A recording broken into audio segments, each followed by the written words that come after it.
small business, green-finned hippie, and he specializes in breeding tilapia for farms around the St. Louis area. Please welcome me in joining the green-finned hippie himself, Josh Davis. Thank you guys very much. I did not come up with that name, by the way, but I'll be talking to you about aquaponics today, which is the merger of hydroponics and aquaculture. And where this works is that in hydroponics, you grow a lot of your vegetables with chemical-based nutrient. Instead, I've decided to use a more natural source of a nutrient using fish waste. And as hopefully you can see in the picture here, fish produce waste, which is in the form of ammonia, which is also manure like cows and whatnot, but they are a cold-blooded animal, so they do not have E. coli in their waste. It's safe to grow in it. So the nitrates that are produced from a bacteria that grow in rock will provide food for the plants. As you can see, here's another picture of that. And I added composting worms because they grow a natural beneficial bacteria on them to actually break down solid waste in the systems to provide food for a lot of your plants. And the plants grow to be very vibrant. So just a bit of background on tilapia. Most of you have eaten this fish. Some of you like it, some of you don't. It's the fifth largest farm fish in the world, with China being the lead producer of it. So most of it that you get from the store, you get from China. And it grows in about 9 to 12 months to about a pound in size, and it can grow larger over the course of the next few months. So I personally like to wait.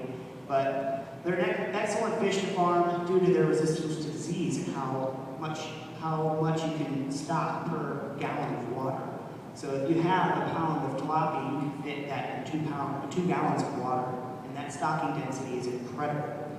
This is an example of a small system that some of you may have in their kitchen to grow herbs. There's some basil in there, some rosemary, some thyme, I believe. But these systems can be really useful for a kitchen, but I find them to be a little unstable due to their lack of volume of water.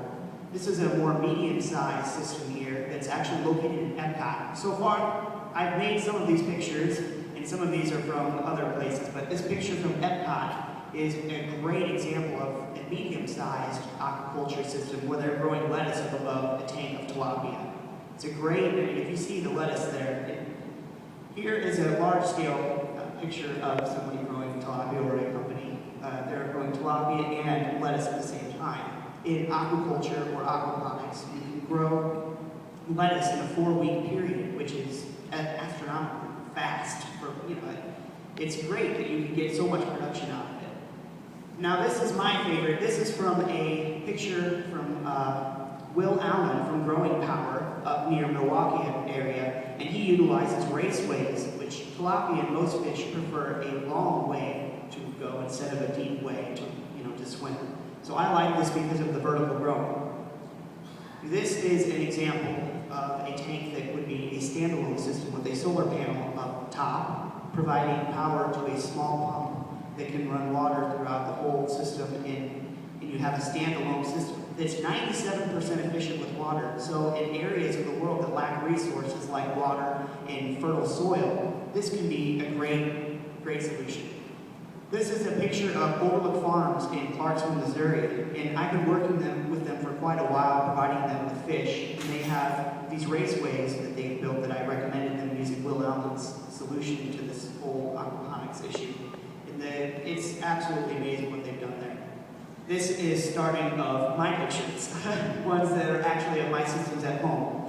These pictures show a system that I have that's been running for about 3 months. These plants are all about 3 months old from seed.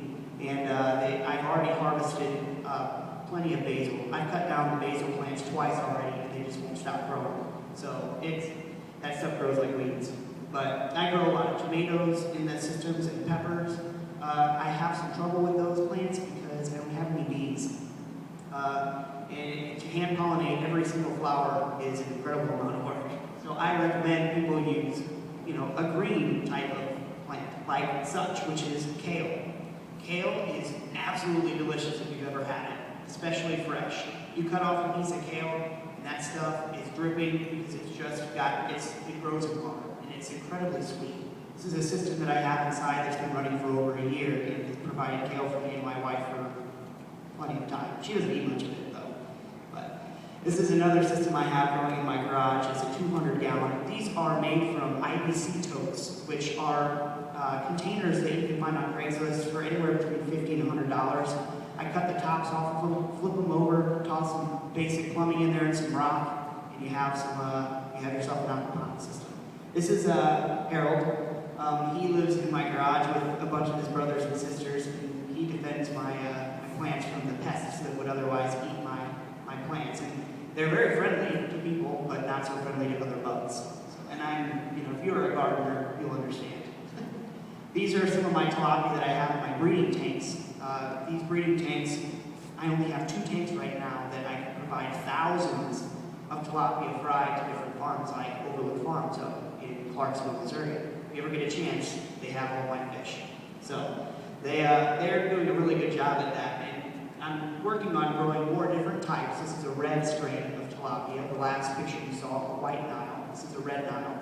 So I'm working on getting fish that have different color pigmentation of their meat. Some people like the pink meat like the salmon, some people like the white meat. Everybody's got their own choice. But I'm working on making it so that I have a diversity in my selection. So this is the end of it. For more information, because I'm sure this is not enough, you can learn more about aquaponics on our website at greenfinhippie.com. Pretty simple. I've got cards too if anybody's interested. So thank you for sitting and listening, and hopefully I didn't ramble on too much for y'all.